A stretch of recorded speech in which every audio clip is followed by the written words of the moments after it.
Oke, saya bingung itu ciri khasnya satu mas, ngeluh, minta, merasa kekurangan. Kalau teman-teman masih memiliki ciri-ciri ini, aduh, energi keberlimpahan itu akan sulit dijangkau. Kayaknya masih belum ada nih mas, itu tinggal nunggu waktu aja. Jadi kalau teman-teman pengen berkelimpahan nih, percuma ikut seminar, ikut ini, ikut itu. Kalau sedari awal mereka memang terlahir luar biasa pede, tapi dikelilingi oleh orang-orang yang menjatuhkan kayak gitu mas. Nah untuk teman-teman yang punya keluarga yang seperti ini, saya minta maaf, kamu jangan menyalahkan diri lagi. Kenapa? Karena itu bukan salah. Orang yang luar biasa berbakat, tapi karena omongan, lingkungan, didikan, itu malah membuat pagar yang sangat-sangat tinggi gitu loh mas.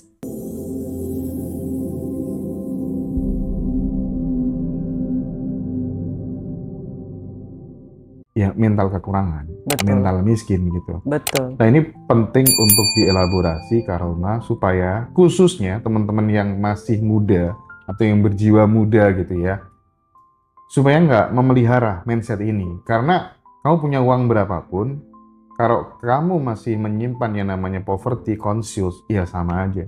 Kamu nggak bisa naik level. Gimana Karoma?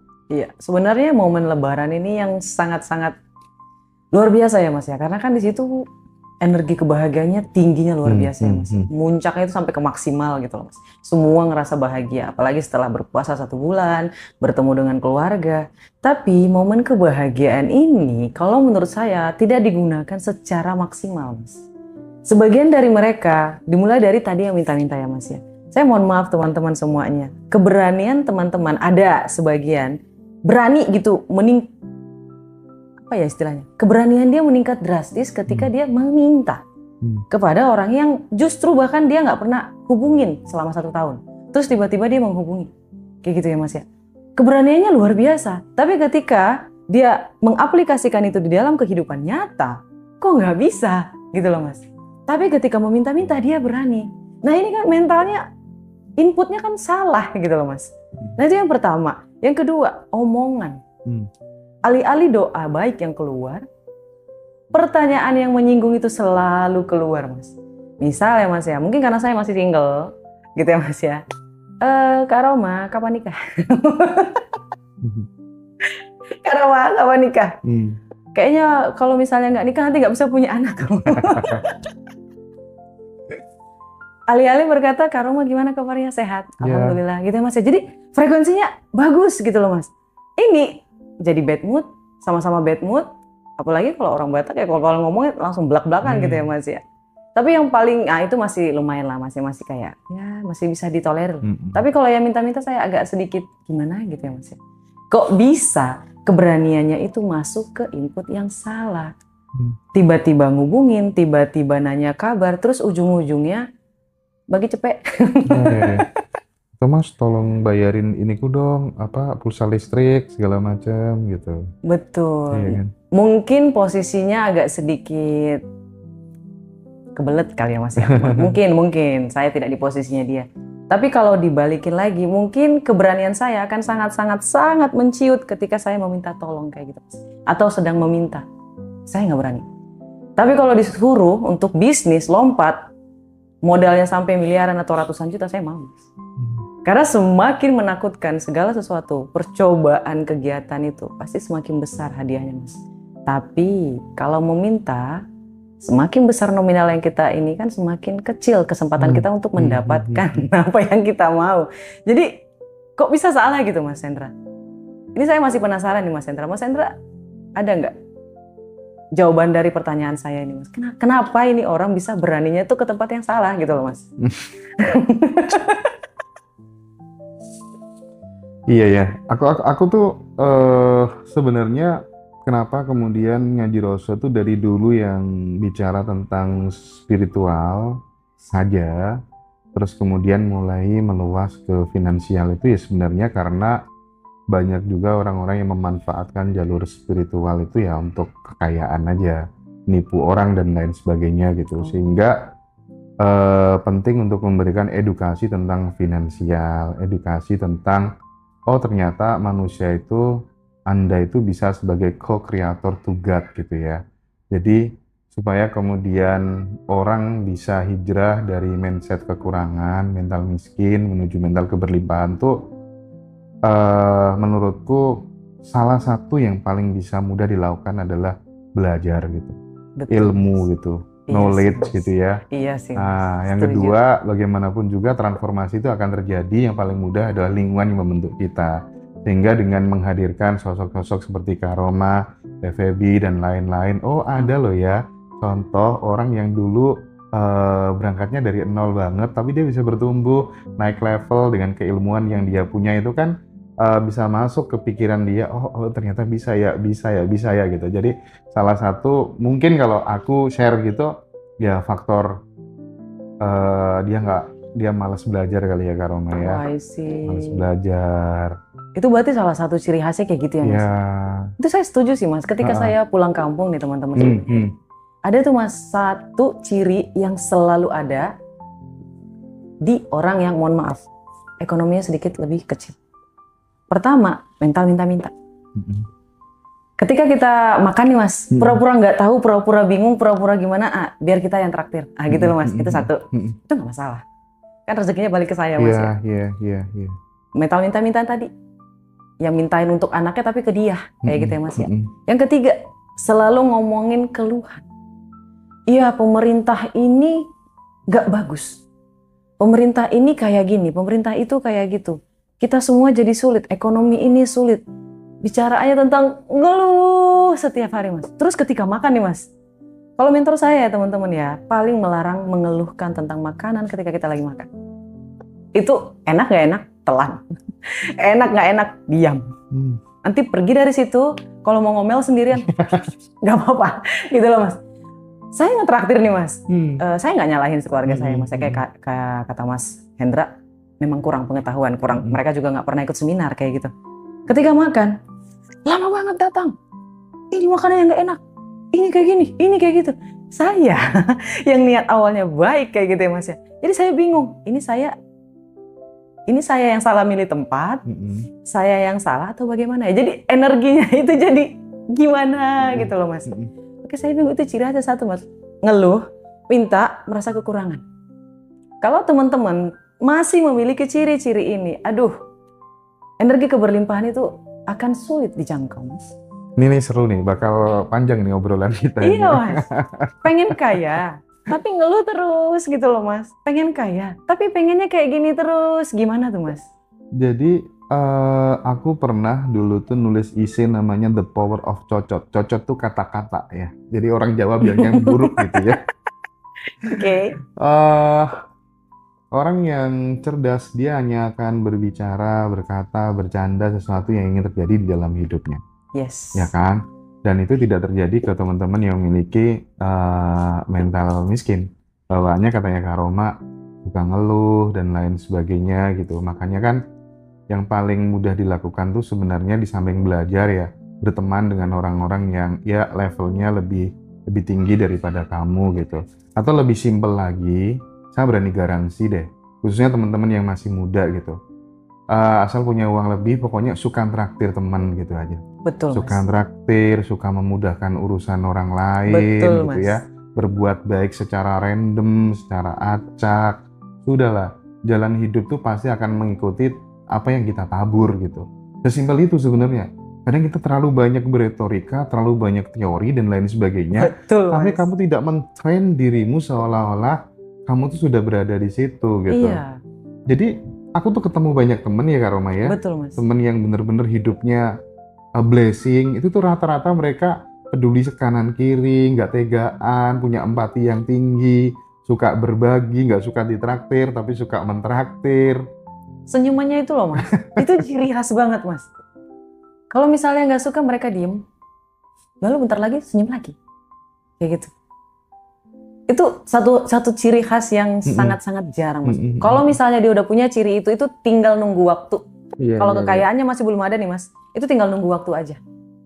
Jadi kalau teman-teman pengen berkelimpahan nih, percuma ikut seminar, ikut ini, ikut itu. Kalau sedari awal fix mindset tentang kekurangan, keluhan, tidak ada rasa syukur, tidak ada rasa yakin, tidak ada tujuan, percuma kemanapun. Pasti jadi batu. Udah di situ aja Mas, nggak akan berkembang. Makanya ikut ini, kelas level up. Masya Allah, tabarakallah. Biar bisa hijrah dari fixed mindset ke growth mindset gitu ya. Betul Mas. Untuk pengaturan mental. Tapi kelasmu kemarin tuh gila loh ya. Kenapa Mas? Itu tuh sampai tembus berapa ya? Berapa peserta ya? 130 apa 125 gitu Mas. Oh lebih ya? Lebih kayaknya deh. Lebih ya Mas ya? Oh, Masya Allah, Kayaknya lebih tabarakallah. ya. Amin. Aduh, itu tuh mantap sekali teman-teman. Nanti tanggal 29 April teman-teman kalau ada yang mau join. Dan kelasnya Kak Roma tuh yang bikin beda tuh dapat buku gratis, sahabat. I'm the King ya. Iya betul Mas. Jadi buku I Am the King itu tentang menyeting mentalnya. Jadi percuma dikasih ilmu sebanyak mungkin kalau gelasnya itu retak, gelasnya itu bocor. Jadi ketika buku itu sampai, ilmu yang sudah mereka dapat di dalam seminar itu akan di-setting ulang lagi di bukunya. Nanti di bukunya baca lagi gitu. Jadi ada orang beranggapan kalau baca bukunya berarti nggak usah ikut seminar Kak Roma. Enggak. Satu, aku bersyukur ya Mas. Mungkin ini kekurangan aku sekaligus kelebihan aku. Kalau aku tuh tipikal orang yang selalu mengupgrade. Kemarin A, aku tambahin jadi A+. Kemarin A+, aku tambahin jadi A. Ya. Jadi apa yang kurang kemarin aku akan tambah. Itu beretika namanya. Iya Mas, karena saya berpikir ya Mas ya. Tapi kekurangannya kayak gini Mas. Yang kemarin ikut ke kelas saya nggak ikut lagi. Aduh, susah. Kayak gitu loh Mas. Tapi kalau yang level up ini belum 3 kali. Saya ngitung tuh Mas. Belum 3 kali. Nanti ketika udah 3 kali, teman-teman yang udah ikut 1, 2, 3 itu ikut lagi. Itu kelasnya diubah lagi, dinaikin lagi. Kayak gitu Mas. Jadi apa ya, nggak stagnan di situ aja. Oh iya. Artinya kita bertumbuh terus secara knowledge ya. Yes Mas. Siapa yang tahu Mas, hari ini dompetnya belum ada apa-apanya. Ketika masuk kelas naik lagi kan ilmunya beda lagi Mas. Itulah kenapa semakin banyak belajar dari banyak guru kayak TVB itu kan naik terus Mas. Iya. Apalagi kemarin ada ilmu terbaru ya Mas ya. Ilmu kelayakan. Wah, Masya Allah, tabarakallah. Gini, aku menemukan sebuah fenomena baru di mana orang itu melakukan tekniknya sama persis gitu ya, mengcopy paste dari berbagai macam teknik-teknik manifestasi yang lain, tetapi mereka tetap stagnan. Yang menyebabkan itu stagnan karena self image-nya rendah gitu. Oh, I see. Jadi citra dirinya dia rendah, jadi dia merasa kurang layak, harga dirinya dia rendah gitu, self idealnya dia rendah gitu. Nah, kalau orang itu minimal punya self ideal yang tinggi gitu kan, pikiran, perasaannya, atensinya ke sana gitu kan, ketika self idealnya besar kan pasti akan melahirkan sebuah tindakan-tindakan yang besar pula gitu. Masya ya. Allah. Amin. Nah, soal citra diri, soal harga diri gitu. Ada orang itu tuh dia habis masuk penjara, tapi setelah keluar dari penjara, dia bisa membangun usahanya dengan sangat cepat. Aku melihat faktor utamanya adalah dia benar-benar merasa dirinya masih berharga, merasa dirinya bisa, ya kan? Dia percaya sama dirinya sendiri gitu ya, bukan orang yang pemalu dan merasa nggak layak gitu. Rata-rata di kampung aku ngamati, mereka yang level ekonominya naik adalah mereka yang percaya terhadap dirinya sendiri. Wow. Nah itu penting untuk dielaborasi. Betul Mas. Saya memang terlahir sebagai orang yang sangat percaya diri. Itu bukan bahwa lahir iya mungkin, tapi keluarga saya juga punya peran di situ Mas. Karena bapak saya itu selalu ngomong kayak gini, Roma kamu tuh calon orang sukses. Bapak saya, mama saya, Roma kamu tuh nanti bakalan kayak gini, nggak boleh kayak gini. Jadi omongan itu selalu tentang kamu akan sukses kayak gitu loh Mas. Jadi saya merasa bahwa saya akan sukses ya, tanda tanya gitu loh Mas. Oh ya udah, akhirnya kepercayaan diri itu luar biasa Mas. Tapi yang saya sangat sayangkan, beberapa di antara mereka memang terlahir luar biasa pede, tapi dikelilingi oleh orang-orang yang menjatuhkan kayak gitu Mas. Nah, untuk teman-teman yang punya keluarga yang seperti ini, saya minta maaf, kamu jangan menyalahkan diri lagi. Kenapa? Karena itu bukan salah. Kamu adalah orang yang hebat, kamu hanya berada di lingkungan yang salah, itu satu. Kalau misalnya kamu sudah tahu lingkungan kamu ini tidak bisa menaikkan performa kamu, pergi. Wajib, itu langkah pertama, itu langkah yang paling awal yang harus kamu lakukan. Pergi.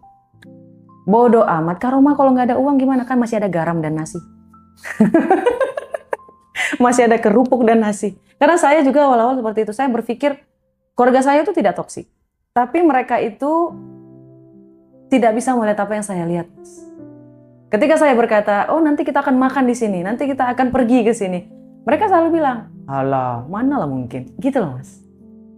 Bahkan ketika saya traktir orang tua saya kemarin Mas, mereka tuh bertanya, kamu ini kerjanya apa? Kok bisa bayarin di sini gitu loh Mas? Nah saya juga bingung, apakah berarti yang betul Mas ilmu sadar itu Mas? Yeah. Mereka tidak akan bisa melihat sesuatu ketika mereka tidak ada di posisi itu Mas. Itu sayang banget sih kalau teman-teman ini menganggap bahwa ini adalah ilmu halu. Enggak, ini adalah ilmu sadar. Kita tidak akan pernah tahu ada sesuatu yang tidak pernah kita lihat. Orang tua saya baru tahu Mas, kalau di hotel itu ada breakfast. Baru tahu Mas. Orang tua saya baru tahu kalau ada mobil yang nggak bising kalau ditutup pintunya Mas. Jadi makanya ketika ada teman-teman yang komen, alah bacot gitu loh. Aduh ya Allah, seberapa susah hidup orang ini. Ada cerita yang relate ya.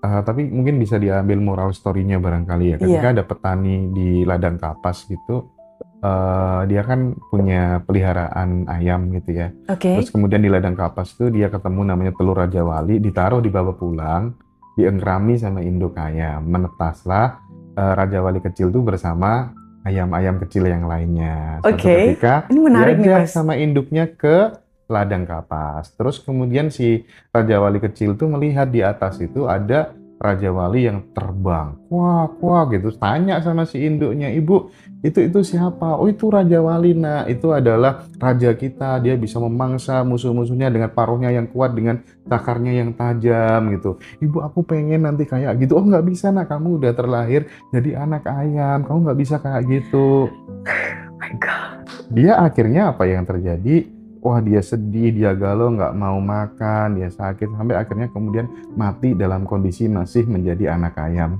Dia belum sadar bahwa dirinya adalah seekor anak Raja Wali. Mas Hendra, saya merinding itu.